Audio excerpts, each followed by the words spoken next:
እንኳን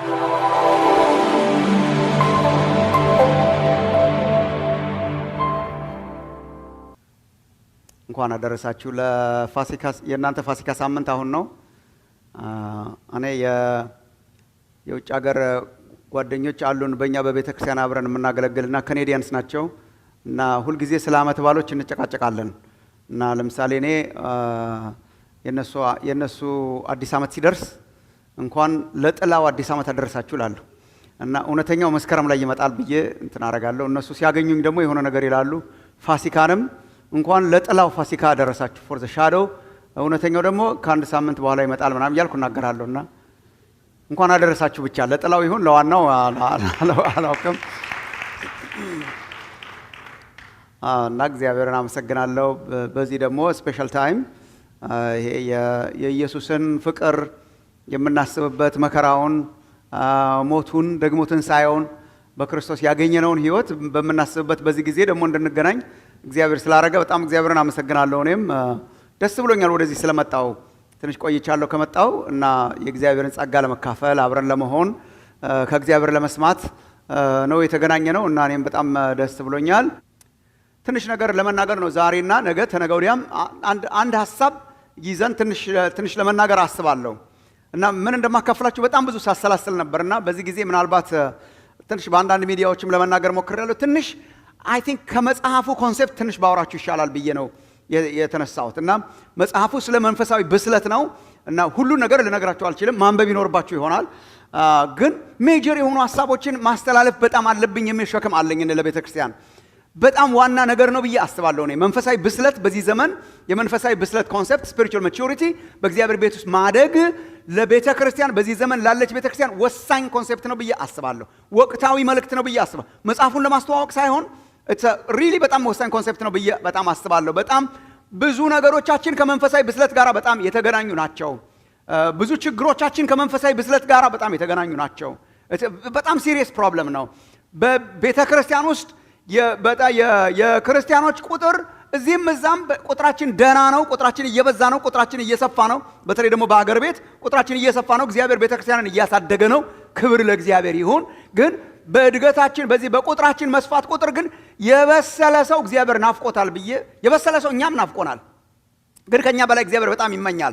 እግዚአብሔር በጣም ገበሬ ነው። ታውቃላችሁ እናንተ እግዚአብሔር ገበሬ ነው። በጣም መጽሐፍ ቅዱስ ላይ ስታዩት በእርሻ እስራኤልን የሚመስላት በወይን እርሻ የወይን እርሻ ያረጋታል፣ የወይን ተክል ያረጋታል፣ ይንከባከባታል፣ ቅጥር ይሰራላታል እና ፍሬ ይጠብቃል። ጎምዛዛ ፍሬ አፈራ ብሎ ያዝናል። ሰው ፍሬ ይጠብቃል፣ የበሰለ ነገር ይጠብቃል። አዲስ ኪዳን ላይ ስትመጡም ልክ እንደዛ ነው። እኔ የወይን ግንድ ነኝ አለ ጌታችን። እውነተኛ የወይን ግንድ እኔ ነኝ፣ ደግሞ እናንተ ቅርንጫፎች ናችሁ። አባቴ ምንድን ነው አለ ሮሉ ትዝ ይላችሁ እንደሆነ እኔ ግንዱ ነኝ አለ፣ እናንተ ቅርንጫፍ ናችሁ። ገበሬው ደግሞ አባቴ ነው አለ።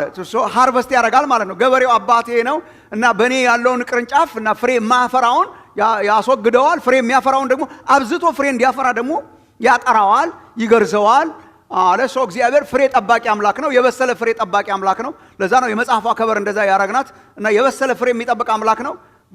ህይወት ነው የሰጠን፣ እንዲበስል እግዚአብሔር ይፈልጋልና በእግዚአብሔር ቤት ውስጥ ጊዜን ካሳለፈን አይቀርና እድሜያችን ከጨመረ አይቀር የመብሰል ዘመን እግዚአብሔር ያርግልን። በጣም ብዙ ኢማቹሪቲ አለ በቸርች ራሊ ደናነን ምናም ካላችሁ በቃ አለመስማት ትችላላችሁ። ግን በጣም wherever you go ቤተክርስቲያን ውስጥ አንዱ አሁን ቤተክርስቲያንን በጣም አስረው ከያዟት ነገሮች መካከል አንዱ የክርስቲያኖች ኢማቹሪቲ ነው። እግዚአብሔርን አለማወቅ በጣም አለ። በእግዚአብሔር ቤት ውስጥ አለመብሰል በጣም አለ። አለማደግ በጣም አለ። የተወለደ ህይወት አለን፣ ግን እንደ እድሜያችን አለመብሰል ህይወት አለ እና በጣም ክሪቲካል ነው፣ በጣም ወሳኝ ነው፣ በጣም አስፈላጊ ነው የሚለውን በፊታችሁ ለማቅረብ እሞክራለሁና ትንሽ ከመጽሐፉ አንዳንድ ዋና ዋና ሐሳቦችን ልሰጣችሁ እሞክራለሁ በእነኚህ 3 ቀኖች ማለት ነው። ዛሬ ማታ፣ ነገ ማታና እሁድ ጠዋት በሚኖረን ጊዜ አንድ 3 መሰረታዊ ነገሮችን from the book ግን ትንሽ ሪፍሌክት ለማድረግ እሞክራለሁ። ዛሬ መንፈሳዊ ብስለት ምን ማለት እንደሆነ ትንሽ ላሳያችሁ እሞክራለሁ። ምን ማለት ነው? what do we mean? spiritual maturity ስንል ምን ማለታችን ነው? ሰው በመንፈሳዊ ህይወት በሰለ አልበሰለ ስንል ምን ማለታችን ነው? what is the definition? መጽሐፍ ቅዱስ ምን ያስተምረናል? አዲስ ኪዳን ምን ያስተምረናል?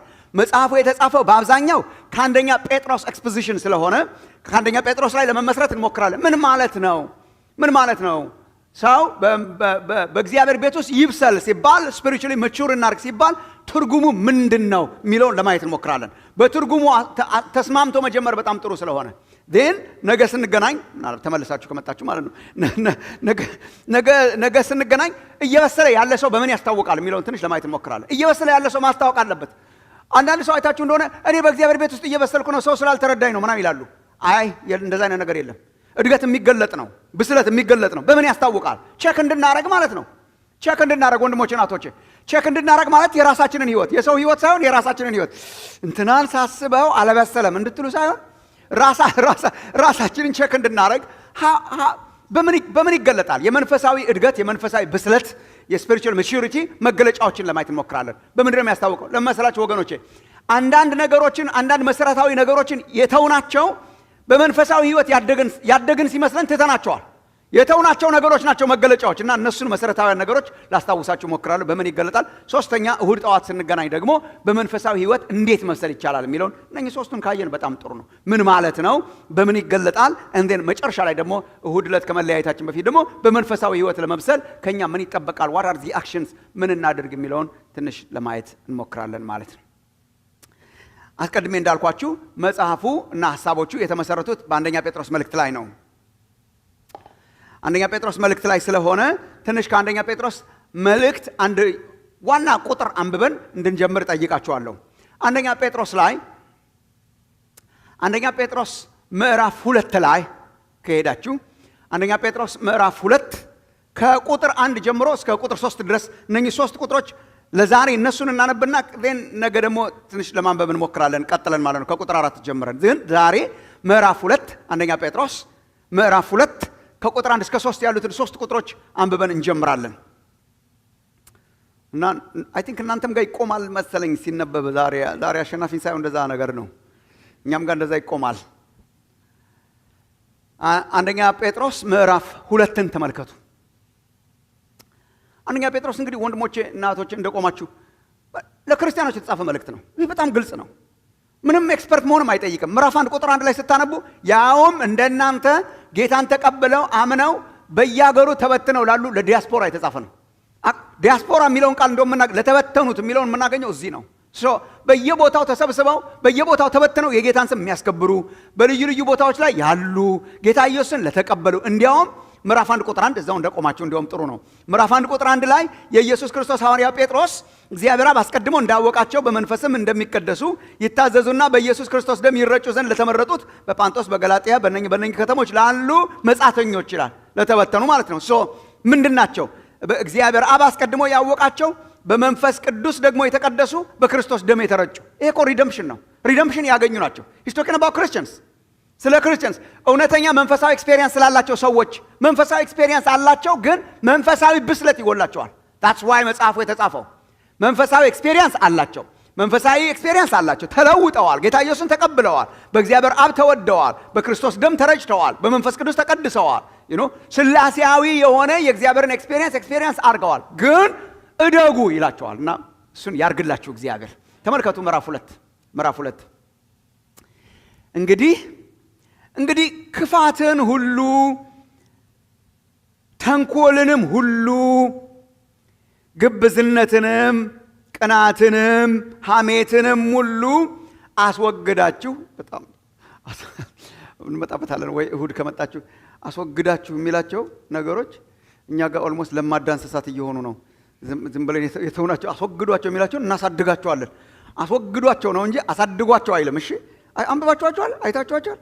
ክፋትን፣ ተንኮልን፣ ግብዝነትን፣ ቅናትን፣ ሐሜትም አለች። ሐሜትን ሁሉ አስወግዳችሁ ጌታ ቸር መሆኑን ቀምሳችሁ እንደሆነ ለመዳን በእርሱ እንድታድጉ very powerful concept ነው። ለመዳን በእርሱ እንድታድጉ አሁን እንደተወለዱ ሕፃናት ተንኮል የሌለበትን የቃልን ወተት ምን አድርጉ ይላል? ተመኙ ይላል። በአዲሱ መደበኛ ትርጉም ላንብብላችሁ። አዲሱ መደበኛ ትርጉም ላይ እንግዲህ ክፋትን ሁሉ፣ ማታለልን ሁሉ፣ ግብዝነትን፣ ቅናትንና ሐሜትን ሁሉ አስወግዱ በድነታችሁ እንድታድጉ። ይሄ ነው መብሰል ማለት። በድነታችሁ እንድታድጉ አዲስ እንደተወለዱ ሕፃናት ንጹሑን መንፈሳዊ ወተት ተመኙ፣ ጌታ መልካም መሆኑን ቀምሳችኋልና ይላል። ጌታ እንዲያስተምረን እንጸልይ። ጌታ ሆይ ተመስገን፣ ሕይወት ስለሰጠህን እናመሰግንሃለን። እንደምንዘምረው በፊትህ አንለምደውም፣ ልጆች መሆናችንን አንለምድም። እግዚአብሔር አምላካችን ሆይ በአንተ ፕሬዘንስ መገኘታችንን አንለምደውም።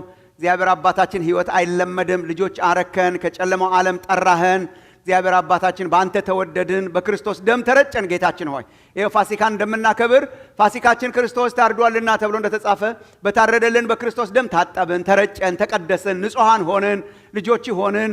ወደ አንተ እግዚአብሔር አምላካችን ወዳለህበት መግባት ሆነልን። ክብር ላንተ ይሁን።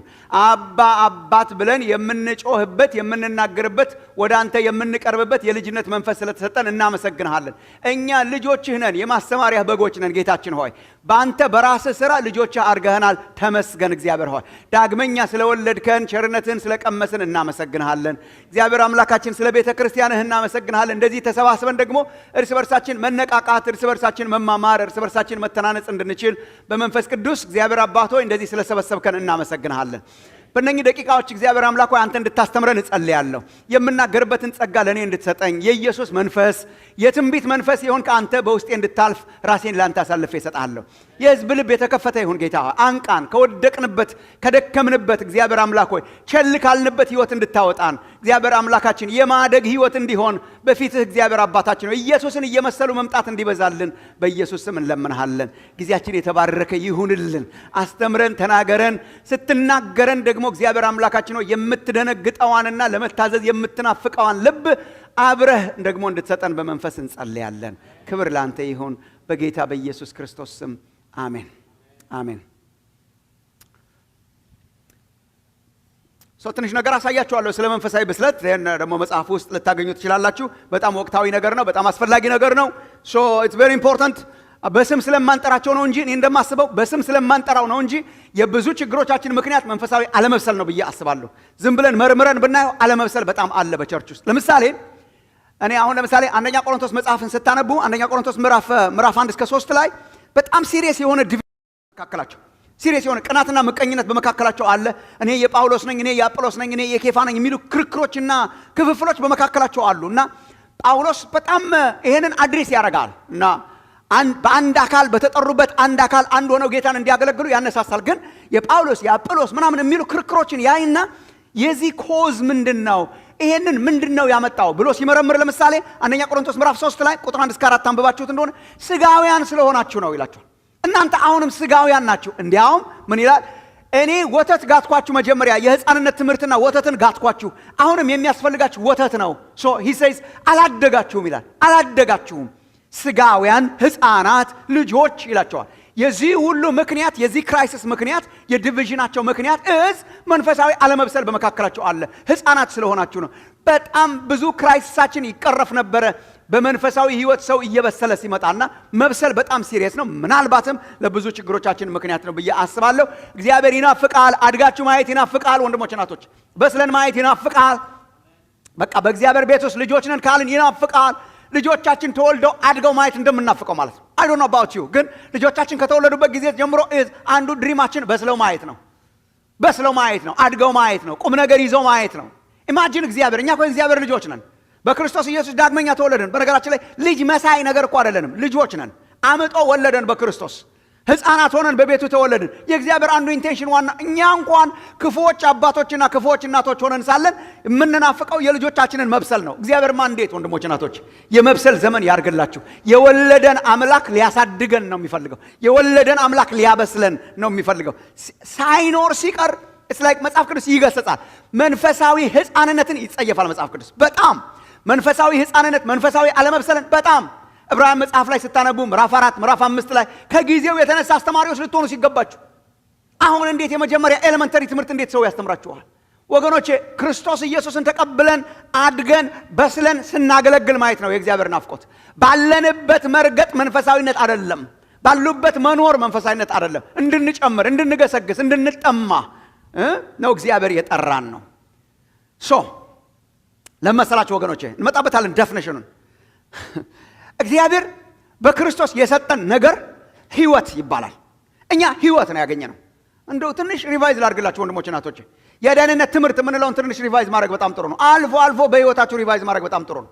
ሌላ ትምህርት መኖሩን አላውቅም እኔ። ደህንነት ትምህርት ነው ጠቅላላ። ግን አትሊስት የደህንነት ቤዚክ ትምህርት ያልነውን እኮ ሪቫይዝ ማድረግ በጣም ጥሩ ነው። እኛ እኮ በክርስቶስ ኢየሱስ ህይወት ተቀበልን። ምን ማለት ነው? ምን ማለት ነው? መንፈሳዊ ብስለት፣ መንፈሳዊ እድገት ይሄን ነው መጀመሪያ መያዝ ያለባቸው። መንፈሳዊ እድገት የሚጀምረው ያው መብሰል የሚጀምረው ከመብሰል አይደለም። ኦር ማደግ የሚጀምረው ከማደግ ኮንሴፕት አይደለም። ማደግ የሚጀምረው በህይወት ከመኖር ኮንሴፕት ነው። ትንሽ ላውራችሁ። በህይወት መኖር የመጀመሪያው በህይወት የመኖር ኮንሴፕት ነው። የማደግ ኮንሴፕት መጀመሪያ ህይወት ስለሌለው ነገር እኮ ስለ ማደግ ማውራት አይቻልም። አይ ዶንት ኖ እነኚህ ምን እንደሆኑ አላውቅም። እነኚህ አርቲፊሻል ናቸው። አየህ ይሄን ማለታችን ነው። አንድ ቀን ለውጥ ይለወጣል ብላችሁ ትጠብቃላችሁ? It's like we don't even talk about it. አደጉ፣ አበቦቻችን አደጉ፣ ፍሬ ያፈራ ይሆናል እኮ አንልም። ማንንከባከበው እኮ ለዚህ ነው። ውሃ ማናጠጣው ለዚህ ነው። ኤክስፔክቴሽንም የለንም፣ ህይወትም የለውም። so you don't talk about growth, maturity, fruitfulness ማውራት አትችልም አርቲፊሻል ስለሆነ። ወንድሞች እናቶች፣ እኛ እኮ አርቲፊሻል ሪሊጅን አይደለም የተሰጠን። አልገባን ከሆነ እግዚአብሔር ከሆነ ሃይማኖት ነቅሎ የሆነ ቦታ ላይ ያስገባን አርቲፊሻል አበቦች አይደለም። ምንድነው ያደረገው? ሙታን ነበርን፣ እግዚአብሔር በክርስቶስ ህይወት ሰጠን። ሰው ያለ ክርስቶስ የሞተ ነው፣ ስፒሪቹዋሊ ዴድ ነው። ይሄ ስለምታውቁት እግዚአብሔር ሰውን ሲያገኝ፣ ኢየሱስ ሰውን ሲያገኝ የሚያወራው ስለ ህይወት ነው።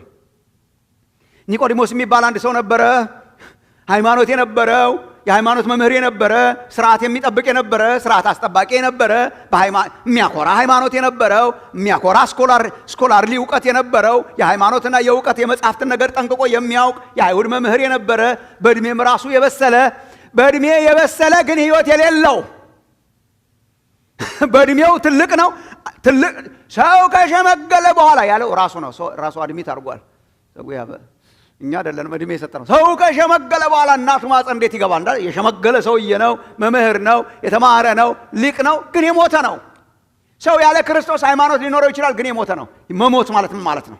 መሞት ማለት ከክርስቶስ የተለየ ህይወት፣ ከእግዚአብሔር የተለየ ህይወት። ያው ታስታውሳላችሁ እናንተ ዘፍጥረት 1 እና 2 ላይ እኮ ዘፍጥረት 2 ላይ የሰው ልጅን ሲፈጥረው እኮ የሰው ልጅ ህይወት ነበረው። በህይወት ዛፍ መካከልም ነው የሚመላለሰው። ህይወት ነበረው። ምን አይነት ህይወት? ከእግዚአብሔር ጋር ኮሚኒኬሽን ነበረው። ህይወት ማለት ከእግዚአብሔር ጋር ያለች ግንኙነት ማለት ነው። ከእግዚአብሔር ጋር ያለ ግንኙነት ዩኒየን ነበረው። ከእግዚአብሔር ጋር ግንኙነት ነበረው። ኢን ዘ ኩል ኦፍ ዘ ዴይ እየመጣ እግዚአብሔር ያወራቸው ነበረ። አዳምን ሲፈጥረው ያወራው ነበር። እግዚአብሔር ያወራው ነበር። ፐርፐዝ ይሰጠው ነበር።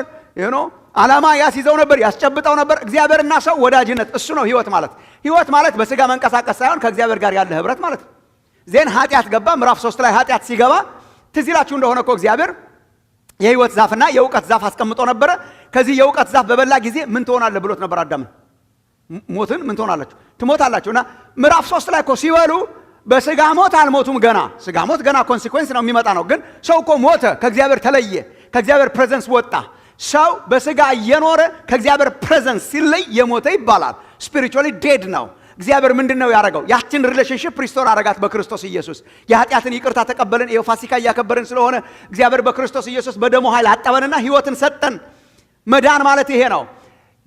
የማደግና የመብሰል ነገር የሚጀምረው መዳንን ከማወቅ ነው። ከመዳን ነው የሚጀምረው። አንደኛ ጴጥሮስ ላይ ላሳያችሁና አንደኛ ጴጥሮስ የሚጠቀምባት ቃል በጣም ደስ ትላለች። ምዕራፍ 2 ተመልከቱ። እነኚህ ነገሮች አስወግዳችሁ በመዳናችሁ እንድታድጉ ይላል። ለመዳን በእርሱ እንድታድጉ የሚለው በድነታችሁ እንድታድጉ ይላል። ተመልከቱ ወገኖቼ፣ ሴንትራል የሆነው ኮማንድ በድነታችሁ እደጉ ነው። በድነታችሁ እደጉ ነው። በድነታችሁ ብሰሉ ነው። ምክንያቱን አይታችኋታል? እዛው አጠገቡ የሚናገራትን ምክንያቱም በድነታችሁ እደጉ። ዋይ ምክንያቱም እናንተ ጌታ ቸር መሆኑን ቀምሳችኋልና። ተመልከቱ። በመዳናችሁ እደጉ፣ በድነታችሁ እደጉ። ዋይ እናንተ ጌታ መልካም መሆኑን፣ በአዲሱ መደበኛ ትርጉም ጌታ መልካም መሆኑን ኦር ጌታ ቸር መሆኑን ምን አርጋችኋል? ቀምሳችኋል። ቅመሱ አይደል የሚለው መጽሐፍ ቅዱስ? ጌታ ቸር መሆኑን ቅመሱ። እናንተ እኮ ጌታ ቸር መሆኑን ቀምሳችኋል። እግዚአብሔር ይመስገን። ክርስቲያኖችን ምን ይላቸዋል? ጌታ ቸር መሆኑን ቀምሳችኋል። ቀምሳችኋል ምንድን ነው? ገና ነው። ፉል ሚል አለው። የጌታ ቸርነት አውቀነው አያልቅም። ኤክስፔሪየንስ አርገነው አያውቅ። ግን ናው በክርስቶስ ኢየሱስ የእግዚአብሔርን ቸርነት የእግዚአብሔርን ጸጋ you can call it grace, the grace of God የእግዚአብሔርን መልካምነት ቴስት አርጋችኋል።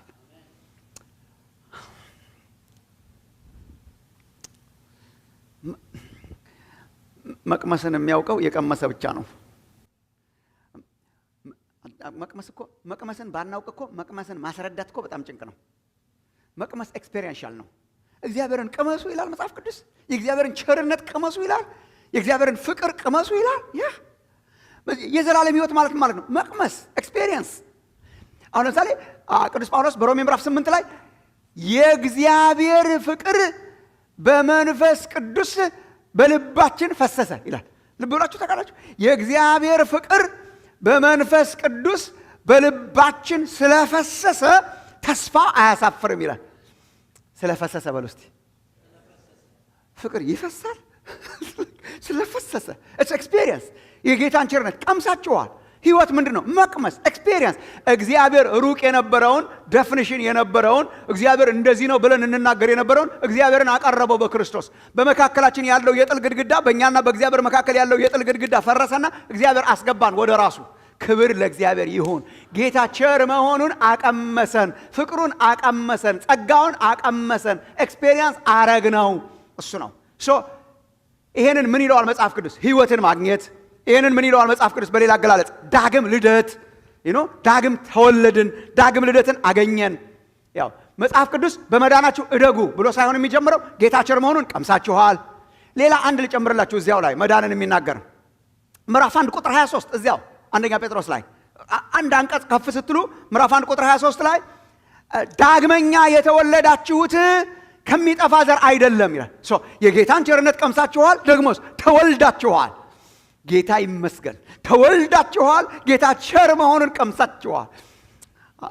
ወገኖች በህይወታችሁ መጸለይ ያለባችሁ በጣም ጸሎት ሲሪየስ የጸሎት ርዕስ የሚያስፈልገው ክርስቲያን መቼ ነው ያላችሁኝ እንደሆነ ይችን የለመደ ቀን እንደ ኖርማል ይወሰድ ዳግም ተወለድኩ የሚለው ስቲል አይነዝራችሁ ከሆነ ድሮ በጣም ይነዝረኝ ነበረ ምናምን ትልወር ጸሎት ያስፈልጋችሁ። ዳግም ልደት አይለመድም፣ ህይወት አይለመድም። እግዚአብሔር ልጆቹ አረገን። ከዚህ የሚበልጥ ሀብት የለም፣ ከዚህ የሚበልጥ ማዕረግ የለም። የንጉሥ ልጆች አረገን በክርስቶስ ኢየሱስ። ክብር ለእግዚአብሔር ይሁን። ሰው የሆነው ኢየሱስን ያገኘን ቀን ነው። ሰው ሆንን። በቃ ህይወት አልነበረንም፣ ህይወት ሰጠን። ህይወት አልነበረንም፣ ህይወት ሰጠን። ኢየሱስ ክርስቶስ ከሙታን በመነሳቱ ይህንን የመሰለ ተስፋ ሰጠን። ምዕራፍ 1 ላይ እንደሚናገር ዳግመኛ ተወለድን፣ ጌታ ቸር መሆኑን ቀመስ። እኔ በኃጢአታችሁና በበደላችሁ ምን ነበራችሁ ይላል ቅዱስ መጽሐፍ አይደለም? ኤፌሶን ምዕራፍ 2 ላይ በኃጢአታችሁና በበደላችሁ ሙታን ነበራችሁ ይላል። you're dead እና እኔ ሙት ነበርኩ። ያ ጌታ ኢየሱስ ክርስቶስ የሌለው ሰውና ክርስቶስን ያልተቀበለ ሰው ምን ይባላል በመጽሐፍ ቅዱስ? የሞተ። እየተንቀሳቀሰ አይደለም ወይ? ተንቀሳቃሽ ሙት። ከእግዚአብሔር የተለየ ነው። እኔ ሰሞኑን አንድ ለቅሶ ቤት ቃል ሳካፍል ይሄንን ቃል አነበብኩ። ላንብብላችሁ። አንድ ወንድም ወደ ጌታ ሄደው ነው የተባረኩ ሰው እና ለሳቸው አይሰበክ፣ እሳቸው አሸንፈው ሄደዋል እና የምንሰበከው እኛ ነን። እና ዮሐንስ 5 ላይ አንድ ቬሪ ኢንትረስቲንግ ቃል አገኘው። ዮሐንስ 5:25 እስከ 29 ላይ ላንብብላችሁ። ዮሐንስ 5 እኔ አነብላችኋለሁ፣ መሄድ የለባችሁም የግድ። ዮሐንስ 5:25 እስከ 29 ላይ ጌታ ኢየሱስ ምን አለ? እውነት እውነት እላችኋለሁ ሙታን የእግዚአብሔርን ልጅ ድምፅ የሚሰሙበት ሰዓት ይመጣል፣ እርሱም አሁን ነው፣ የሚሰሙትም በሕይወት ይኖራሉ አለ። ምን? እውነት እላችኋለሁ ሙታን ደግሞ ይሰማሉ። የሚሰሙ ሙታን ማለት ነው። ሙታን የእግዚአብሔርን ልጅ ድምፅ የሚሰሙበት ሰዓት ይመጣል፣ ያ ሰዓት አሁን ነው አለ። አሁን ሙታን የእግዚአብሔርን ልጅ ድምፅ ምን ያደርጋሉ? ተናገሯታ። ይሰማሉ ግን ምኖች ናቸው? በሏታ። ሙታን ይሰማሉ ግን ምኖች ናቸው? አንዱ ሰውዬ እኮ ሞተ ማለት አይሰማም ብለን ነው የምናስበው። የሚሰማ ሙት አለ። ማን የሆነ ያለ ክርስቶስ የሆነ ሰው እና ይሰማል። አድምጦ ከታዘዘ ሕይወት ይሆንለታል። ተመልከቱ፣ ሙታን የእግዚአብሔር ልጅ ድምፅ የሚሰሙበት ሰዓት ይመጣል፣ እርሱም አሁን ነው። የሚሰሙትም ይላል if they understand, if they accept በሕይወት ይኖራሉ አለ። ሰምተው የተቀበሉ በሕይወት ይኖራሉ አለና ከዛ ተመልከቱ ወረድ አለና አብ በራሱ ሕይወት እንዳለው እንዲሁ ደግሞ ለወልድ በራሱ ሕይወት እንዲሆነው ሰጥቶታልና እንዲኖረው ሰጥቶታልና የሰው ልጅም ስለሆነ ይፈርድ ዘንድ ስልጣን ሰጠው ይላል። ቁጥር 28 እና 29 ተመልከቱ። በመቃብር ያሉት ሁሉ ድምፁን የሚሰሙበት ሰዓት ይመጣል አለ።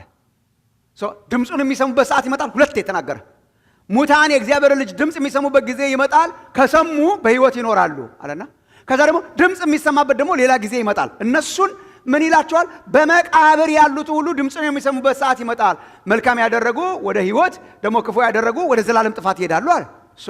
ሙታን የእግዚአብሔር ልጅ ድምፅ ይሰማሉ፣ ሲቀበሉ ሕይወትን ያገኛሉ አለና ከዛ እንደገና ሙታን የእግዚአብሔር ልጅ ድምፅ የሚሰሙበት ጊዜ ይመጣል አይደለም ያለው። ሙታን ናቸው እነኛም፣ ግን እነኛ በመቃብር ያሉ ናቸው። ሙታን በሁለት ይከፈላሉ።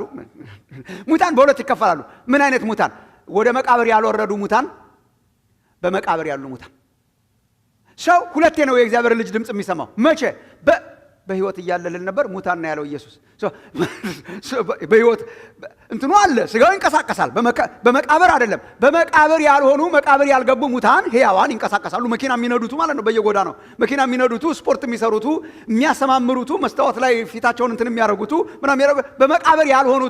በመቃብር ያልሆኑቱ ሙታን፣ መቃብር የሚጠብቁቱ ሙታን እና ደግሞ ሞተው ደግሞ መቃብር ውስጥ ያሉ ማለት ነው። ሞተው መቃብር ያሉቱ ለሕይወት ትንሣኤ አንድ ጊዜ ድምፁን ይሰማሉ። አሁን ግን ደግሞ በሕይወት ያሉት ሙታን ይላል። ለካ ሰው በመቃብር ነው ወይስ ከመቃብር በፊት ነው እንጂ ሰው ያለ ክርስቶስ የሞተ ነው። ሰው ያለ ክርስቶስ የሞተ ነው። የሞተውን ሕይወታችንን በክርስቶስ ትንሣኤ ሰጠው። ክብር ለእግዚአብሔር ይሁን። በኃጢአታችን በበደላችን ሙታን፣ ከእግዚአብሔር የራቀን፣ ከእግዚአብሔር የተለየን። that's why we get excited። ወንድሞች እናቶች፣ የዘላለም ሕይወትን ስታስቡ ኤክሳይትድ ካልሆናችሁ እውነት ጸሎት ያስፈልገዋል። እኛ ሕይወት የተቀበልን ሰዎች ነን። ለዚህ ነው የምንደነቀው። አልዓዛርን ከሞት እንዳስነሳው የኔን ሕይወትም ከሞት አስነሳው። የትንሣኤ አምላክ ኢየሱስ ክርስቶስ የሞተው ኢንሴንሲቲቭ የሆነው እግዚአብሔር ሲናገር ኢንሴንሲቲቭ የነበረው እግዚአብሔርን በፍርሃት በርቀት ይከተል የነበረው እግዚአብሔርን እንደ ዶክትሪን ባይምሮ ሸምድዶ የነበረው እግዚአብሔርን ግን የማያውቀውን ሰው በመካከል ያለውን ግድግዳ በመስቀሉ ጥልን በመስቀሉ ላይ ገድሎ በእኛና በእግዚአብሔር መካከል ያለውን መጋረጃ አፍርሶ ወደ እግዚአብሔር አቀረበን፣ ወዳጆቹ አረገን፣ ሕይወትን ሰጠን። እሷን ሕይወት የሰጠን አምላክ የተባረከ ይሁን ነው። ከዚህ ነው የሚጀምረው። ቀምሳችኋል ወይ የጌታን ቸርነት? ቼክ ማድረግ በጣም ጥሩ ነው። ቀምሳችኋል ወይ የጌታን ቸርነት? ምን ማለት ነው? ምን ማለት ነው? ዳግም ልደት ናታ። ዳግም ልደት ናታ። ፈሰሰ የእግዚአብሔር ፍቅር በልባችን ፈሰሰ። እኔ ጌታን ካገኘሁ በጣም ብዙ ዓመት ሆነኝ። ምን ሆነ? የዛን ጊዜ እግዚአብሔር የሚባል ነገር አታውቅም ነበር? አውቅ ነበር። ሰላምታ ስሰጥም እግዚአብሔር ይመስገን ነበር የምለው። ስለ እግዚአብሔር ብዙ ነገር ታውቃለህ? ስለ እግዚአብሔር ብዙ ነገር አውቅ ነበር። በጣም ብዙ ነገሮችንም አረግ ነበር። ለመከተል እሞክር ነበር በወጣትነት እድሜ። እና አሁን ምንድነው? ብርቅ ነገር ተከሰተ። በጣም ብርቅ ነገር ተከሰተ። ለምን? የሆነ ልገልጠው የማልችል ኤክስፔሪየንስ እግዚአብሔር በውስጥ ያደረገ። ኤክስፔሪየንስ አይናቅም ወንድሞች እናቶች፣ ኤክስፔሪየንስ አይናቅም። የእግዚአብሔር በርቀት ደግ ነው፣ ቸር ነው፣ መሐሪ ነው፣ ይቅር ባይ ነው እያልን ስንናገረው የነበረው ለካ ሌክቸር ነበር። ምን ሆነ? በሕይወታችን ተገልጦ አየነው። ፍቅሩን በልባችን አፈሰሰልን። እሷ ናት ሕይወት። ያችን ሕይወት እግዚአብሔር ሰጠን። አሁን ምን መሰላችሁ ወንድሞች እናቶች፣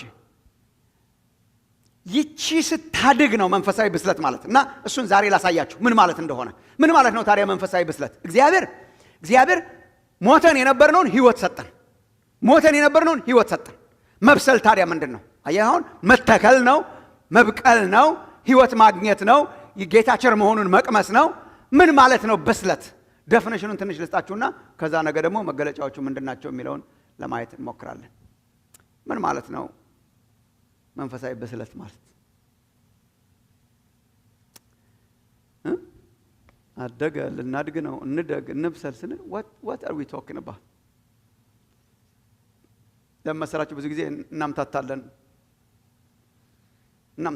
በጣም ብዙ በቆየ። ስንት ዓመት ሆነ ጌታን ስትከተል? 35 አድገሃል።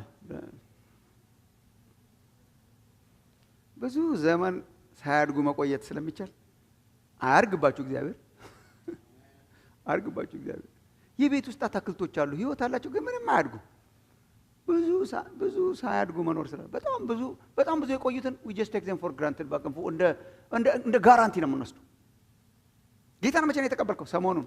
አንተስ ብዙ አመት አድገሃል ማለት ነው። አይ በእድሜ በቆየም አይደለም። ሆፕፉሊ እድሜያችን በቆየ ቁጥር እንበስላለን፣ ግን የእድሜ መቆየት ብቻውን ግን አይ። በአገልግሎት የሚመዝኑ ሰዎች አሉ። ያገለገለ ነው አድጓል ምን ይላሉ?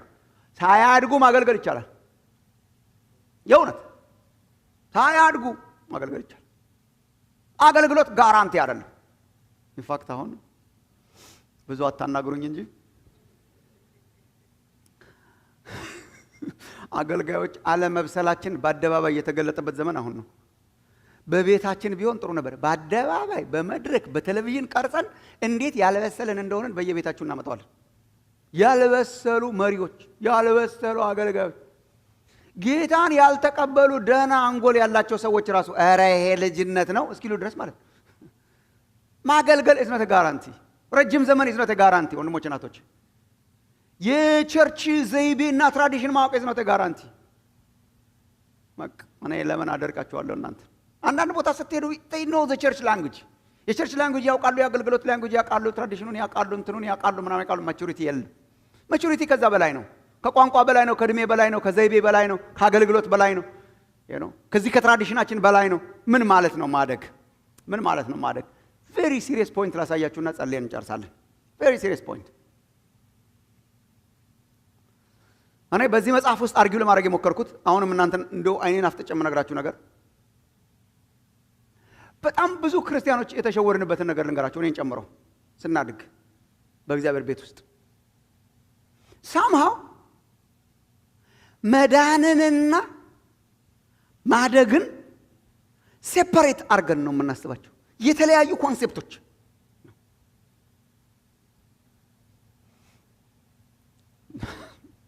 በኋላ አሹ ሲመጣ ሊፈትሸው ይችላል። ይሄ ስህተት ትምህርት ይሁን አይሁን፣ በጣም ለይተን ነው የምናስባቸው። መዳን ሌላ ነው፣ ማደግ ሌላ ነው ብለን ነው የምናስበው። መዳን ሌላ ነው፣ ማደግ ሌላ ነው። ሶ ዋናው ዳን። ጊዜ ካለ እና ከፈለክ በእግዚአብሔር ጸጋ መብሰል ትችላለህ። እና የተለያየ አድርገን ነው የምናስበው። መዳን በጣም ኢምፖርታንት ነው። ያዝ ጌታ ኢየሱስን ተቀብለሃል? አዎ። ቲክ አርጋሃል? አዎ። እርሱን ተቀብለሃል? አዎ። እንትን አርጋሃል? አዎ። እጅ ዘርግተሃል? አዎ። ተቀብያለሁ ብለሃል? አዎ። ተጠምቀሃል? አዎ። በቃ ዋናው ነገር በቃ ጨርሰሃል። እንደ ግራጁዌሽን ማለት። ከዛስ በቃ ተቀብሎ ቁጭ ያሉ ቤተክርስቲያን ተቀብሎ ቁጭ ያሉ ሰዎች እኮ አይደለች። ማደግ የማደግ ነገርስ የመብሰል ነገር እና የተለያየ አድርገነዋል። ክርስቲያኑ ቀመስ ነው የሚያደርገው በቃ እንደ ኦፕሽን። ኢትስ ኖት ሲሪየስ። አሁን መንፈሳዊ ብስለትና ማደግ በእግዚአብሔር ቤት ውስጥ ማደግ ምናምን ሲባል የሚያነቃቃ ነገር አላችሁ። ለምን መሰላችሁ? ከመዳናችን ጋር አይገናኝም ብለን ነው የምናስበው። እኛ የሚያስደነግጠን ከመዳን ጋር የተገናኘ የሚመስለን ነገር ነው። ከመዳን ጋር የማይገናኝ ነገር የለም። አየህ፣ ከገሃነም ማምለጥ ስለሆነ እንትናችን ከገሃነም አምልጥ እንጂ ከዛ ላይ እናስብበታለን ቁጭ ብለን። እሁድ ለታም ላነሳላችሁ ሞክራለሁ። ግን እኔ ተወልደን ስናድግ ምናልባት አብዛኞቻችሁም ልትሆኑ ትችላችሁ። እኔ ብፌ ግብዣ ያወቅኩት ቆይቼ ነው አዲስ አበባ ስመጣ። እኔ ብፌ አላውቅም። እኛ ያደግነው ዛሬ ሽሮ ነው ጭቁ በልተህ ትሄዳለህ። እሱም እንደዛ ነገር ነው። አንድ ወይ ደግሞ ጎመን አጠገቧ ትኖራት እንደሆነ አላውቅም። አንዳንድ ጊዜ እሱም ተደርጎልህ ነው አለ ወይስ የለም ነው እንጂ ካለ ጠርገህ ትበላለህ፣ ከሌለ በቃ እንጂ እንደዚህ መርጠህ ምናምን እኔ አይቼ አላውቅም። እና በኋላ አዲስ አበባ ስገባ ነው። አንዳንዶቻችን ግን በቃ በበፌ ነገር ነው ያደግነው። እና ማት ነው ለአንዲት ምሳ ይደረደር። ምንድን ነው ኮንሴፕቱ? በፌ የበፌ ኮንሴፕት ለእናንተ አልነገርም። አሜሪካ ሀገር ለምትኖሩት የበፌ ኮንሴፕት ምንድን ነው? የሚስማማህን ብቻ መረጥ አድርግ ነው። ላይክ አንዳንዶቻችን እንደዛ እናረግም፣ ግን የሚስማማ ከሁሉም ለመውሰድ የምንሞክር ሰዎች አለን። ግን ሚስማማህን ፒክ አርግ ነው። ሚስማማህን ፒክ አርግ ትወስዳለህ። የማትወደውን ነገር ትተዋለህ። ያልፈለግከውን ትተዋለህ። የፈለግከውን ፒክ ታደርጋለህ። that's the concept of a buffet. you pick. ያኛው ምንም እናት ታደርግልሃለች በተባለ ይሄኛው you pick. I think በክርስትና ህይወታችን አንዳንዶቻችን I'm not sure የበፌ ኮንሴፕት ሳይሆን አይቀርም ውስጣችን ያለ። አሳያችኋለሁ፣ ሳንዴይ ላይ ማሳያችኋለሁ። አንዳንድ ነገሮችን ከመዳን ጋር ባይገናኝም የምንላቸው ማለት ነገሮች አሉ። ሶ you pick. እንትን ሆኛለሁ፣ እንትን ባልሆነም ችግር የለም።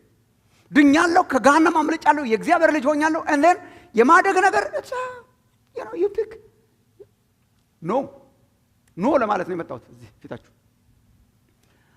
ማደግ እና መብሰል የመዳናችን አካል ነው። ይሄ ነው ማደግና መብሰል የመዳን አካል ነው። መጀመሪያ ላሳያችሁ ከቅድሙ ጥቅስ፣ ከዛ በኋላ ትንሽ ለማብራራት ሞክራለሁ። አዲሱ መደበኛ ትርጉም በድነታችሁ እንድታድጉ አዲስ እንደተወለዱ ሕፃናት ንጹሑን መንፈሳዊ ወተት ተመኙ። በምናችሁ እንድታድጉ? በድነታችሁ እንድታድጉ። so you grow in your salvation. ሳልቬሽን ተሰጥቷል። ሳልቬሽን አዳጊ ነው። ድነት አዳጊ ነው። በድነት ነው የምናድገው። ድነት ሌላ ማደግ ሌላ ሳይሆን ድነት ነው የሚያድገው። ድነት ነው የሚያድገው። ድነት is dynamic. salvation is dynamic. እያደገ እየበሰለ ይመጣል። አዲሱ ሰው በውስጣችን ዳግመኛ የተወለደው ታት ኮንሰፕት እያደገ እና እየዳነ ይመጣል ነው የምትለው? yes ድነት በቃ እየዳነ እየበሰለ እየጨመረ ምቹር እያደረገ ይመጣል። በድነት ነው የምናድገው እንጂ it's not a separate concept. so ምን ማለት ነው መብሰል ማለት? ባጭሩ ላስጽፋችሁና አይ ቲንክ መጽሐፉም ላይ ታገኙታላችሁ። ከዛ ኋላ ትንሽ ልንገራችሁ። መብሰል ማለት በመዳናችን ሂደት ውስጥ like in our salvation በመዳናችን ሂደት ነው ሳልቬሽን ብያምናለሁ። መጽሐፍ ቅዱስ ያስተምረናል ብያምናለሁ። አሳያችኋለሁ።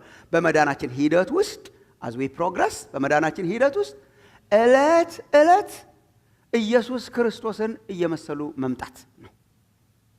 በመዳናችን ሂደት ውስጥ መዳን ሌላ ማደግ ሌላ ሳይሆን በመዳናችን ሂደት ውስጥ in that process of salvation በዛ ፕሮሰስ ውስጥ እለት gradually more and more ኢየሱስ ክርስቶስን እየመሰሉ መምጣት። ምንድነው አሳምፕሽኑ ወገኖች? አሳምፕሽኑ ምንድነው? መዳን ሂደት ነው። እቺን ያዙ ፕሊዝ። የእውነት መጽሐፍ ቅዱሳችሁን እዩ በደንብ አድርጋችሁ። መዳን ሂደት አይደለም ምናምን የሚሉ አስተማሪዎች አሉ። እናንተ ሰፈር መጥተው እንደሆነ አላውቅም። ነው ግን መጽሐፍ ቅዱስ ነው የሚያስተምር። መዳን ቅጽበታዊ ገጽታ አለው፣ ግን ሂደታዊ ገጽታ አለው። ይሄ እኮ በቃ ደህንነት ትምህርታችንን መከለስ ማለት ነው። በጣም ጥሩ ነው። ቅጽበታዊ ገጽታ አለው፣ ግን ሂደታዊ ገጽታ አለው። ደግሞ ወደፊታዊ ገጽታ አለው። ቅጽበታዊ ገጽታ አለው፣ ሂደታዊ ገጽታ አለው፣ ወደፊታዊ ይባል እንደሆነ አላውቅም፣ ግን ወደ ፊውቸር አስፔክት አለው። መዳን የሆነ ያበቃ ያለቀ የተከናወነ ቅጽበታዊ አንድ ጊዜ በሰው ህይወት ውስጥ የሚሆን አለቀ ተከናወነ ድኛለው አብቅቷል ምናምን ምንለው ገጽታ አለው። መዳን አንድ ነው። ኮምፕሊኬት ካላኩባችሁ መዳን አንድ ነው። ሶስት መዳን የለም፣ አንድ ነው። መዳን ስንት ነው? አንድ ነው። መዳን አንድ ነው፣ ግን ገጽታዎቹ ግን ሶስት ናቸው። አንዱ መዳን ሶስት ገጽታዎች አሉት፣ ሶስት መገለጫዎች አሉት። ሶስት ጊዜ ሰው ይድናል ማለታችንም አይደለም። አንዴ ነው ሰው የሚድነው።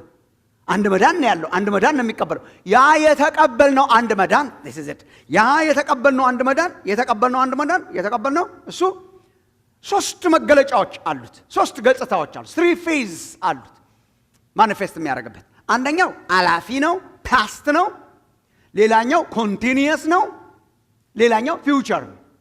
ፓስት አለው፣ ኮንቲኒየስ አለው፣ ፊውቸር አለው። አላፊ አለው፣ ቅጽበታዊ አለው፣ የተከናወነ አለው፣ እየተከናወነ ያለ አለው፣ እንደን ደግሞ የሚመጣ የሚከናወን አለው።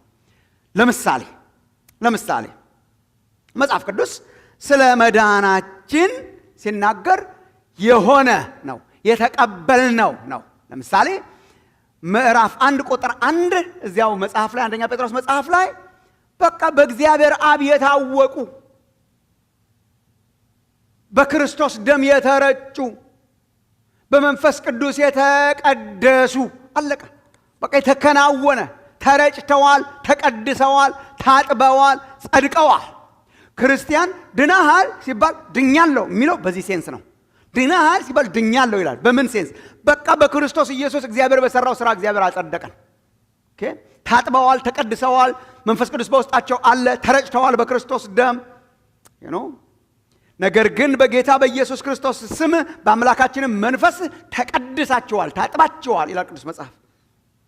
ይሄ ምን ይባላል? ይሄ ምን ይባላል? ይሄ ጽድቅ ይባላል። ጽድቅ ይባላል። ራይቸስነስ ይባላል። ጽድቅ ምንድን ነው? ጽድቅ በቃ የአንድ ጊዜ ነው። ጽድቅ የአንድ ጊዜ ነው፣ የሆነ ነው፣ የተከናወነ ነው። ጸድቅ ያለው ነው እንጂ የሚባለው እየጸደቅኩ ነው አይባልም፣ ወይ ደግሞ እጸድቃለሁ አይባልም። ጸድቅ ያለው ነው። ምንድን ነው ጽድቅ? በቃ የክርስቶስን ሥጋ አንድ ጊዜ አቅርበን እግዚአብሔር ተቀበለን። ጽድቅ ጽድቅ ራሱ ቃሉ የነፃ መውጣት ቃል ነው። የፍርድ ቤት ቃል ነው። ወንጀለኛ ነበር ሰውየው። ከዛ ወንጀለኛው ተከሰሰ፣ ተመረመረና ተመርምሮ then ንጹህ ሆኖ ተገኘና ተለቀቀ፣ ጸደቀ። ይዝጋል። ከዚህ በኋላ ልለቀቅ ነው፣ እየተለቀቅኩ ነው ምናምን ይለው። ተለቀቅኩ ነው፣ ተለቀቅኩ። ይሄ መቼም ይሄ እግዚአብሔር ይባረክ። ይሄን እግዚአብሔር አረገው። ክብር ለእግዚአብሔር ይሁን። ይሄ አሁን እኛ በኃጢአታችንና በበደላችን ሙታን ነን፣ በእግዚአብሔር ፊት ተከሰናል፣ ክብር የጎደለን ነን። ሁሉ ኃጢአትን ሰርተዋልና የእግዚአብሔርም ክብር ጎድሏቸዋል። የእግዚአብሔር ቁጣ ተቀባዮች ነን። ቅዱስ እግዚአብሔር በእኛ ላይ ተቆጥቶ ነበር። ወንጀለኞች ነን። ሁሉ ኃጢአትን ሰርተዋል። የእግዚአብሔር ክብር ጎድሏቸዋል። ክብር አጉዳዮች ነን። የእግዚአብሔር ቁጣ የሚገለጥብን ሰዎች ነን። አሁንም እየተገለጠ ነው። ወደፊት ደግሞ የገሃነመ እሳት ፍርድ የሚጠብቀን ሰዎች ነበርን። እኛ ጻድቃን አይደለንም። እኛ የምናዋጣው ጽድቃችን ራሱ ለእግዚአብሔር የመርገም ጨርቅ ነው፣ ቆሻሻ ነው። እኛ ቆሻሻነት ነበረብን። ቅዱሱ እግዚአብሔር ቶለሬት የማያደርገው ኃጢአት ነበረብን። ካልቀጣን በስተቀረ የእግዚአብሔር ጽድቅ ሊመለስ አይችልም። ቅዱስ አምላክ ነው። ከእርሱ ጋር መኖር ካለብን ኃጢአታችን መቀጣት አለበት። ደግሞ የኃጢአት ደሞዝ ምንድን ነው? ሞት ነው። ከቀጣን ደግሞ ኢተርናል ዴዝ ነው። ከቀጣን ለዘላለም ከእግዚአብሔር መለየት ነው። እግዚአብሔር ምን አረገ? የራሱ እጅ መድኃኒት አረገለት። ይኸው ፋሲካ የራሱ እጅ መድኃኒት አረገለት። ወንጀል የሌለበት አምላክ ራሱ ወንጀለኛ ሆኖ መጣ፣ ሰው ሆኖ መጣ በመካከላችን። እግዚአብሔር ማይሆነውን ሆነ። በነገራችን ላይ እግዚአብሔር ማይሆነውን ሆነ። እግዚአብሔር እኮ አምላክ ነው፣ ሰው አይደለም። በጣም ብዙ ጊዜ ሰው አይደለሁም እያለ እግዚአብሔር ተናግሯል። እግዚአብሔር አምላክ ነው፣ ሰው አይደለም። ሰው አይደለሁም የሚለውን ሰው ሆነ፣ አዳም ሆኖ መጣ። ከኃጢአት በስተቀረ እኛን ሆኖ ወንድማችን ሆኖ ኢየሱስ ክርስቶስ ንጹሑ የእግዚአብሔር በግ መጣልን። በፋሲካ ላይ ምን ሆነልን? በፋሲካ ላይ በመስቀል ላይ ኢየሱስ ክርስቶስ ስለኛ ታየልን። የኛን ወንጀል ወሰደው፣ የኛን ወንጀል መጠጠው እንደ ስፖንጅ ኢፍ ዩ ላይክ። የኛን ኃጢአት እግዚአብሔር የሁላችንን በደል በእርሱ ላይ ምን አደረገው ይላል? አኖረው ይላል። የኔን በደል፣ የእናንተን በደል፣ የዓለምን በደል ይዞ ተሸክሞ ጌታችን ኢየሱስ በመስቀል ላይ ታየልን። እርሱ ስለኛ ገባልን። የኛን ፍርድ ወሰደው፣ የኛን ወንጀል ወሰደው፣ የኛን ኩነኔ ወሰደው። በእግዚአብሔር ፊት የኛን ኃጢአትና ወንጀል ይዞ ታየልንና የእግዚአብሔር ቁጣ በእርሱ ላይ አረፈ። ስለኛ ተቀጣልን። ስለኛ ስለተቀጣልን አሁን እኛ አንቀጣም። እኛ ምን ሆንን? ጸደቅን። እግዚአብሔር በነፃ ለቀቀን። እግዚአብሔር ከቁጣው ተመለሰ። ቁጣው ማብረጃ አገኘ። ክብር ለእግዚአብሔር ይሁን። ይሄ እኮ ነው የሆነው ወገኖች። እንትን እኮ ነው ስለኛ ገባልንና ተቀያየርን። እኛ የእርሱን የጽድቅ ልብስ ወሰድንና ለበስ ነው። እርሱ መጀመሪያ አስቀድሞ ኃጢአታችንን መርገማችንን ወሰደልን። ተቀያየርን። በመስቀል ላይ እኮ ቦታ ተቀያየርን። እኛንን መንጠልጠል የነበረብን፣ እኛ ላይ ነው ፍርዱና ቁጣው መውረድ የነበረበት። ኢየሱስ ክርስቶስ ስለኛ የእግዚአብሔር በግ ሆነልን። የዓለምን ኃጢአት የሚያስወግደው የእግዚአብሔር በግ በመስቀል ላይ ዋለልን እና እኛ በነፃ ተለቀቅን። አሁን እኛ ነፃ ነን። የስ በክርስቶስ ኢየሱስ ወደ እግዚአብሔር ለሚመጡ ሁሉ ነፃ ናቸው። እግዚአብሔር ምን አድርጓል? ነፃ አውጥቶናል። እንግዲህ በክርስቶስ ኢየሱስ ላሉት አሁን ምን የለባቸውም? ኩነኔ የለባቸው። እግዚአብሔር ነፃ አወጣን። ክብር ለእግዚአብሔር ይሁን። ይሄ ምን ይባላል? ጽድቅ። ተመልከቱ ወገኖች፣ አሁን ይሄ ምን ይባላል? ጽድቅ። አሁን አንድ ክርስቲያን፣ ለዚህ እኮ ነው አንዳንድ ሰዎች በጣም የሚያዝኑብን። አሁን ወደፊት የምትጸድቅ ይመስልሃል ሲሉን ክርስቲያኖች፣ እውነተኛ ክርስቲያኖች፣ ጽድቅ እኮ ስለ ወደፊት አይደለም ብለው ይጀምራል። ብዙ ሰው ወደፊት ይመስላል። የምጸድቅ ይሆን ይመስልሃል? ጽድቅ ስለ ወደፊት አይደለም ማሰብ ያለብን። ጽድቅና ኩነኔ ቢኖርም ባይኖር የሚል ጥቅስ ሁሉ ነበር። ቢኖር ባይኖር ወደፊት አይደለም። መጽደቅና መኮነን አሁን ነው። የተሰባው ነው። እና አሁን ከብዙ ሰው ጋር የምንጋጨው አምጽድቅ ይመስልሃል ሲል አይ ጽድቅ እኮ ይመስልሃል ወደፊት እኮ አይደል። እሺ አሁን እና አሁን ጽድቅ ያለው ወይ አልጸደቅኩም ነው? ይስ እና አንተ አሁን የጸደቅ ይመስልሃል? አይ ይመስልሃል ሳይሆን ጸድቅ ያለው በእርግጠኝነት ይስ የዘላለም ሕይወት እንዳላችሁ ታውቁ ዘንድ የሚለው ቅዱስ መጽሐፍ እኮ ለዚህ ነው። ታውቁ ዘንድ እናውቃለን። ሕይወትን እንደሰጠን እናውቃለን። እንደጸደቅን ስንቶቻችሁ እንደጸደቃችሁ ታውቃላችሁ? አዴ በጣም እናውቃለን። ለምን መሰለህ? this is reality። አሁን ይሄ ተመልከቱ። ክሌም እያደረግ ነው ምናምን አለም። አሁን ክሌም የሚያደርጉ ክርስቲያኖች አሉ። በቃ ድሃ ሆነው ሳለ ሀብታም ነኝ ምን ይላሉ? ይሄ ክሌም አይደለም። this is reality ሪያሊቲ ነው። በመስቀል ላይ የተከናወነ ነው። የመርገም ጨርቃችንን ወስዶልናል። አሁን እግዚአብሔር ሲያየን በፈገግታ ነው የሚያየን፣ በደስታ ነው የሚያየን። ልብስ ለብሰን አላ ልክ አሁን እሳት ውስጥ ይሄ የአስቤስቶስ ልብስ ለብሰው እንደሚቆሙቱ እሳቱ ሳያቃጥላቸው አሁን የእግዚአብሔር ቁጣ እኛን አያቃጥለንም። ለምን? ጽድቃችን ክርስቶስን ስለለበስን በፊቱ መቆም እንችላለን። አባት ልንለው እንችላለን። ለምን? እግዚአብሔር በክርስቶስ ኢየሱስ አጸደቀን። ክብር ለእግዚአብሔር ይሁን። ወንጀለኛው ወንጀሉ ተቀጥቶ በነፃ ሲለቀቅ አይደል? አሁን እኛ ሂሳብ ተከፍሎልን በነፃ ተለቀናል። ጸድቃችኋል፣ ጸድቀናል። ከምን የተነሳ? ኢየሱስ ክርስቶስ በመስቀል ላይ ከሰራው ስራ የተነሳ። ከኔ ጋር አይገናኝም፣ ከኛ ጋር አይገናኝም። በኔ መድከምና አለመድከም የተወሰነ አይደለም። በኔ ማንነት ላይ የተመሰረተ አይደለም። ኢየሱስ ክርስቶስን በመስቀል ላይ አይቶ ለቆናል፣ ጸድቀናል። ክብር ለእግዚአብሔር ይሁን። ይሄ ጽድቅ ነው። ይሄ ጽድቅ ነው። በቃ አጸደቀን ነው። አሁን ስለ ጽድቅ ስናወራ ስለ ወደፊት አይደለም የምናወራው፣ ስላለፈ ነው። አሁን ስለ ጽድቅ ስናወራ ኮንቲኒየስ አይደለም። እየጸደቅኩ ነው አይባልም። ለምሳሌ ራሱ ቃሉም የለውም እንደዛ አይነት እየጸደቅኩ ነው አይባልም። ጽድቅ ያለው ነው። ጽድቅ ያለው እጸድቃለሁ ወደፊት አይደለም። ፊውቸር አይደለም፣ አሁን ነው። ስለዚህ በፍርድ ቤት ውሳኔው ማግኘት ያለበት አሁን ነው። ከዛ በኋላ ተለቀህ መኖር ነው እንጂ በቃ ሆነ ዲክሌርድ ሆነ። እግዚአብሔር ከሰማይ ሆኖ ተፈጸመ አለ። ኩነኔያችንን አነሳ። በቃ አለቀ፣ ተከናወነ ነው። ስለዚህ ድነናል አልዳንም?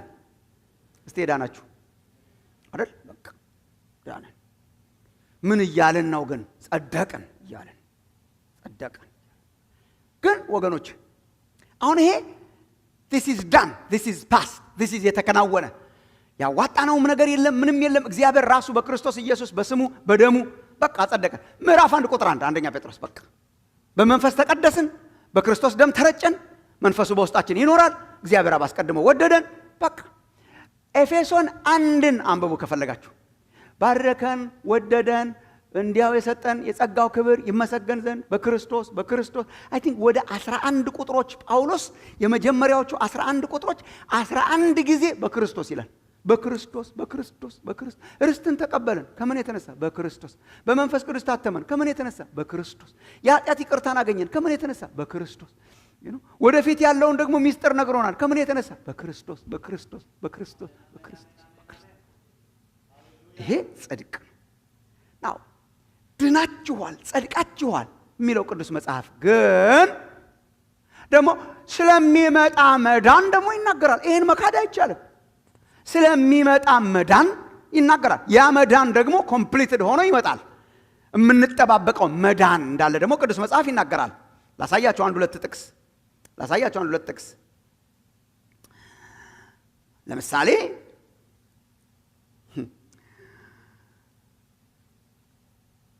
እዛው አንደኛ ጴጥሮስ ላይ ላሳያችሁ። አንደኛ ጴጥሮስ ምዕራፍ 1 ለምሳሌ ምዕራፍ 1 ቁጥር 5 ከ3 ጀምሮ የተያያዙ ስለሆኑ ላንብብላችሁ። ኢየሱስ ክርስቶስ ከሙታን በመነሳቱ ለሕያው ተስፋና ለማይጠፋ እድፈትም ለሌለበት ለማያልፍም ርስት እንደ ምሕረቱ ብዛት ሁለተኛ የወለደን። ይሄ የተከናወነ ነው። ሁለተኛ የሚወልደን ሳይሆን ምን ያደረገን ነው? የወለደን። ሁለተኛ የወለደን የጌታችን ኢየሱስ ክርስቶስ አምላክና አባት ይባረክ ይልና ይህም ርስት ይላል። ይህም ርስት በመጨረሻው ዘመን ይገለጥ ዘንድ ለተዘጋጀ መዳን፣ በመጨረሻው ዘመን ይገለጥ ዘንድ ለተዘጋጀ መዳን በእምነት በእግዚአብሔር ኃይል ለተጠበቃችሁ ለእናንተ በሰማይ ቀርቶላችኋል። እንዴ ዳግም ወልዶናል፣ አድኖናል ይልና ደግሞ የተዘጋጀ መዳን አለ፣ በሰማይ ቀርቶላችኋል ይላል።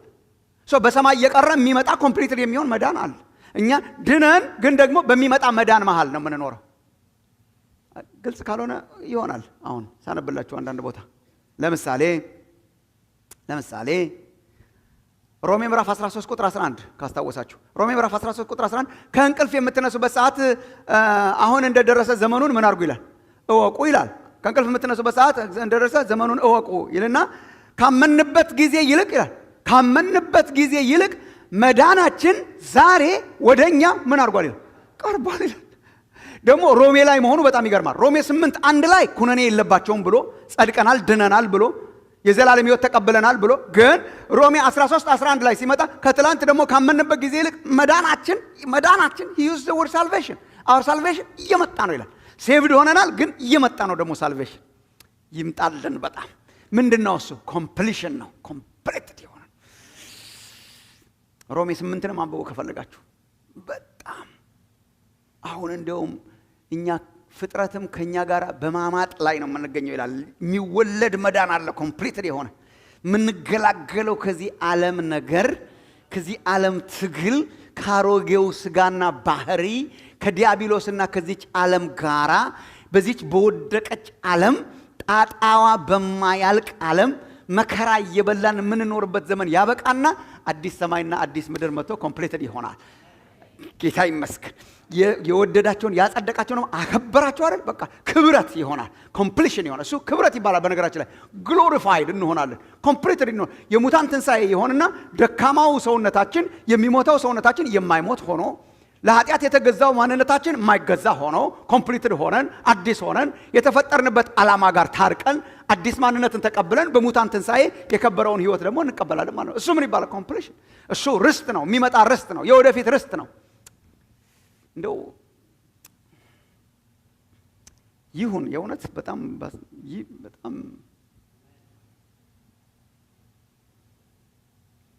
ይሄ ተስፋ ሳይኖረው ሰው እንዴት እንቅልፍ እንደሚተኛ አላውቅም። እኛ እኮ ይሄ ተስፋ ስላለ ነው ሪላክስ አድርገን የምንኖረው። there is a life coming completed የሆነች ላይፍ completed የሆነች ላይፍ የት እየሄድን እንደሆነ ስለምናውቅ ነው። completed የሆነ salvation is coming። ጌታ ይመስገን እንጂ የዓለምና ጣጣው በቃ ማለቂያ የለው። ጦርነቱ፣ ኑሮ ውድነቱ፣ መከራው፣ ጫጫታው ምናምኑ ነው። እኛ በርግጥ በጣም ብዙ ሰው ለምሳሌ የጌታን መጻት ሲያስብ እና ወደፊት የሚመጣውን ሕይወት ሲያስብ ለማምለጥ ነው የሚያስበው። ከዚህ ዓለም መከራ እናመልጣለን። እኛ ለማምለጥ መሆን የለበትም የምንጠባበቀው። it's like it is a joy completeness that's life እንጂ ይሄ መከራ ባይኖርም ሕይወት ሲደላደል ጸጥ ብለው የሚኖሩ ሰዎች አሉ። ምጻት ትዝ አይላቸውም። የሙታን ትንሣኤ ትዝ አይላቸውም። ግራጁዌሽን ነው፣ ሰርግ ሆኗል፣ ምናምን ሆኗል፣ ኮምፕሊትድ ነው፣ በጣም ሰላም ነው፣ እጮኛም አለች። እንደውም ምጻት ስታወራ እንዲህ ምናምን ይላሉ፣ ይደነግ እና ችግር ሲመጣ ነው ስኬፕ ለማድረግ ማራናታ ይላሉ። ማራናታ ከችግር ማምለጫ አይደለም። የኮምፕሊሽን በቃ የተጠናቀቀ መዳንን የምንወርስበት ዘመን ደግሞ እግዚአብሔር ያመጣል። የተጠናቀቀ ያለቀ የተከናወነ እሱ ክብረት ነው። እኛ የዳንን የጸደቅን ደግሞ የሚመጣን የከበረን ሕይወት የምንጠብቅ ሆነን ሳለን ይሄ መዳን ግን ኮንቲኒየስ አስፔክት አለው ነው። ሰዎችን ሁሉ የሚያድን የእግዚአብሔር ጸጋ ተገልጧል። ይሄ ጸጋ ግን ወደፊት ደግሞ ኮምፕሊትድ ይሆናል። ግን አሁን እስከ እርሱ ምጽአት ድረስ ኃጢአተኝነትንና ዓለማዊ ምኞትን እየካድን እንድንጠባበቅ ያደርገናል። በቃ ድነን ጸድቀናል። መዳንን እንጠባበቃለን ወደፊት የሚመጣ። በመካከል ምን እየሆንን ነው? እየዳንን ማብቂያ የለውም። መዳን የለውም። ምን ይባላል? መብሰል። እንወለዳለን፣ እየበሰልን እንሄዳለን፣ ዜን እንከብራለን። አለቀ። this is the master plan። አንድ መዳን ነው ይሄ። መዳንን ትተን ወደ ማደግን ትተን እንደ ኦፕሽን ሳይሆን ድነናል፣ ጸድቀናል፣ ዳግም ተወልደናል። የሚመጣውን መዳን ደግሞ እንጠባበቃል። በመካከል ደግሞ ያድነናል፣ በየዕለቱ ያድነናል፣ ኮንቲኒየስ በሆነ መንገድ። እሱ ምን ይባላል? መንፈሳዊ ብስለት ይባላል። መንፈሳዊ መብሰል ይባላል። መብሰል ምንድን ነው? መብሰል ማለት በጽድቃችንና በክብረታችን መካከል እየመሰሉ መኖር ማለት ነው። መብሰል ማለት አክቹአሊ መምሰል ማለት ነው። ኢየሱስን እየመሰሉ መኖር። ይሄን ብዙ ቦታ ላይ አለ።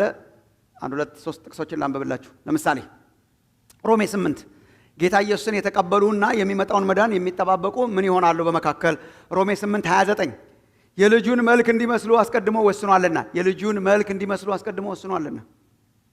ሁለተኛ ቆሮንቶስ ምዕራፍ 3 ቁጥር 18 ልታነቡት ትችላላችሁ ቤታችሁ። በመካከል ምን እየሆንን ነው? ይሄንን ሁለተኛ ቆሮንቶስ ምዕራፍ 3 ቁጥር 18 ያን መልክ እንመስል ዘንድ አገኛችሁት? ያን መልክ እንመስል ዘንድ ከክብር ወደ ክብር እንለወጣለን። ያን መልክ እንመስል ዘንድ መምሰል ነው፣ እየመሰልን መምጣት ነው ከክብር ወደ ክብር። ቆላስያስ ምዕራፍ 3 ቁጥር 10 ቆላስያስ ምዕራፍ 3 ቁጥር 10 የፈጠረውን ምሳሌ እንዲመስል አዲሱን ሰው ለብሳችሁታል። የፈጠረውን ምሳሌ እንዲመስል መብሰል ምንድን ነው? መምሰል ኢየሱስን። ኤፌሶን ምዕራፍ 4 ቁጥር 24 ኤፌሶን ምዕራፍ 4 ቁጥር 24 እንደ እግዚአብሔር ምሳሌ የተፈጠረውን አዲሱን ሰው ልበሱ ይላል። አዲሱን ሰው እንደ እግዚአብሔር ምሳሌ የተፈጠረ። ሐዋርያው ዮሐንስም በእርሱ እኖራለሁ የሚል እርሱ እንደተመላለሰ ደግሞ ይመላለስ። ኢየሱስ ክርስቶስን በየዕለቱ እየመሰሉ መኖር ነው መንፈሳዊ ብስለት ማለት። ወንድሞች እናቶች፣ ይሄ ነው የኛ ዓላማ ያለን ህዝብ ነን። ዳግም ተወልደናል።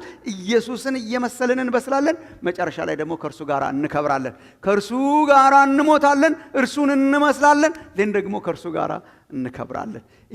በመጽደቃችንና በመከበራችን መካከል ኢየሱስን እየመሰልን መኖራችን is what we call spiritual maturity። እግዚአብሔር ያብዛል። ጌታ ኢየሱስን መምሰል በህይወቱ በባህሪው his moral characters and attributes በትህትናው በፍቅሩ እንዴ ወገኖቼ የቅዱሳን ሁሉ ጥማት እኮ እሱን መምሰል ነበር። ክርስቲያኖችን እኮ ይሰደዳሉ ሲል ቅዱስ ጳውሎስ በእውነትም በክርስቶስ ኢየሱስ እግዚአብሔርን እየመሰሉ ሊኖሩ የሚወዱ ፊልጵስዩስ ምዕራፍ ቁጥር 10 እርሱንና የትንሣኤውን ኃይል እንዳውቅ ይላል። እርሱንና የትንሣኤውን ኃይል ቢሆንልኝ ይላል ጳውሎስ፣ ቢሆንልኝ በሞቱ እንኳን እንድመስለው። ይህንን ጥማት እግዚአብሔር በውስጣችን ያርግልን እንጂ ወገኖች፣ ቢሆንልኝ ትንሣኤውን ብቻ ሳይሆን ሞቱን በሞቱ መስለው ቢሆንልኝ። ኢየሱስን በሁሉ ነገር መምሰል ነበር የህይወታቸው ጥማት። እርሱን እንድመስለው፣ እርሱ እንደተመላለሰ እንድመላለስ፣ እርሱ እንደኖረ እንድኖር። ክርስትና እና ብስለት ኢየሱስን እየመሰሉ መኖር ነው። ከዕለት ወደ ዕለት ኢየሱስ ክርስቶስን እየመሰሉ መኖርን ያብዛላችሁ። ልጆቻችን ክሊኒክ ስንወስድ ወይ ትምህርት ቤት ስንወስድ ወይ የሆነ ቦታ ስንወስድ ግድግዳ አጠገብ ያለ መለኪያ ጋር ጠጋ እያሉ ይለካሉ። አንዳንዴ እኛም ጋር ይለካሉ፣ ግን የኛ አኩሬት አይነገርም። እግዚአብሔር አቆሞታል ያንን መለኪያ። ዳግመኛ ለተወለድን ክርስቲያኖች አቆሞታል ያንን መለኪያ። የት ጋር ነው ያለው? ይሄው ማን ይባላል? ኢየሱስ ክርስቶስ። ክርስቲያን ራሱን የት ይለካ? በየዕለቱ እሱን እየመሰልኩ መጥቻለሁ ወይ? ኢየሱስ ክርስቶስን እየመሰሉ መምጣት is a very critical thing። ለምን? መዳን ማለት እሱ ስለሆነ። ድኛለሁ እንደፈለኩ እኖራለሁ አይሰራም። ድኛለሁ እንደፈለኩ መላልስ አይሰራም። ድኛለሁ እሱን እየመሰልኩ እኖራለሁ። ድኛለሁ እሱን እየመሰልኩ ነው። ድኛለሁ ከሱ ጋር እለካለሁ። ሞራሊ ከሱ ጋር እለካለሁ። ድኛለሁ ያለ ስታንዳርድ እኖራለሁ አይሰራም። በጣም ብዙ ኤቫንጀሊካልስ እንደዛ ለማመን ይዳዳቸዋል። ድኛለሁ እንደፈለኩ እኖራለሁ ራሱ ቃሉ አብሮ አይሄድም። ድኛለሁ እሱን እየመሰልኩ እኖራለሁ። እሱ ነው ብስለት ማለት። ድኛለሁ እሱን እየመሰልኩ፣ ድኛለሁ እየበሰልኩ፣ ድኛለሁ እያደግኩ፣ ተወልጃለሁ እያደግኩ። እንዴ እኛ ተወልጃለሁ ግን እንደፈለኩ እኖራለሁ ብለን ነው እንዴ ያደግነው? ልጆቻችንስ እንደፈለጉ ቢኖሩ ያድጋሉ እንዴ? እኔ አሁን ማይጋ የተወለደ ሰው እኮ እንደፈለገ አይኖርም። you have to be guided። ወላጆቻችን እኮ ጋይድ አድርገው ነው ሞራሊ በስታቸር በሁሉ ነገር ያደግነው። የተወለደ እኮ ዝም ብሎ እንደፈለገ ቢኖር አያድግም። የተወለደ እንደፈለገ እንዲኖር አይደለም። የተወለድነው እንደፈለግን እንድንኖር ሳይሆን ኢየሱስን እየመሰለን እንድንኖር ነው። ዳግም ልደት የዓለማዊነት ፈቃድ አይደለም። ዳግም ልደት ዓለምን የመምሰል ግሪን ካርድ አይደለም።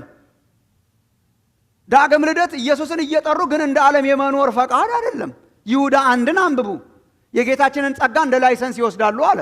እንደ ላይሰንስ ማለት ነው። ዓለማዊነትን በክርስቶስ ስም ቀይሮና ቀሽሮና አሳምሮ እንደፈለጉ መኖር እኮ አይደለም ክርስትና። ጌታ ኢየሱስን እየመሰሉ መኖር ነው። ምን ያህል ዘመን ጌታን እንደተከተላችሁ አላውቅም። እየመሰላችሁ ነው ወይ ነው? ኢየሱስ ሽታው አለ ወይ? መዓዛው አለ ወይ? የእርሱ የእውቀቱ ሽታና መዓዛ አለ ወይ? ቤታችሁ ቢመጣ ይታያል ወይ? ስራ ቦታችሁ ይታያል ወይ? በትህትናችሁ ይታያል ወይ? በፍቅራችሁ ይታያል ወይ? ስትወጡ ስትገቡ ይታያል ወይ? ዱ ፒፕል ሲ ክራይስት ኢን ማይ ላይፍ? እሱ ነው ህይወት ማለት። እሱ ነው ህይወት ማለት። our standard is Christ። ስታንዳርድለስ የሆነ ህይወትን እንድንኖር ሳይሆን እግዚአብሔር የጠራን ኢየሱስ ክርስቶስን እየመሰለን መኖር ነው። እሷን ጥማት ያብዛላችሁ። በምን ይገለጣል፣ እንዴት እንመስላለን የሚለውን ለማየት እንሞክራለን። በሚመጡት ጊዜያት አጭር ጸሎት ጸልየን እንጨርስ።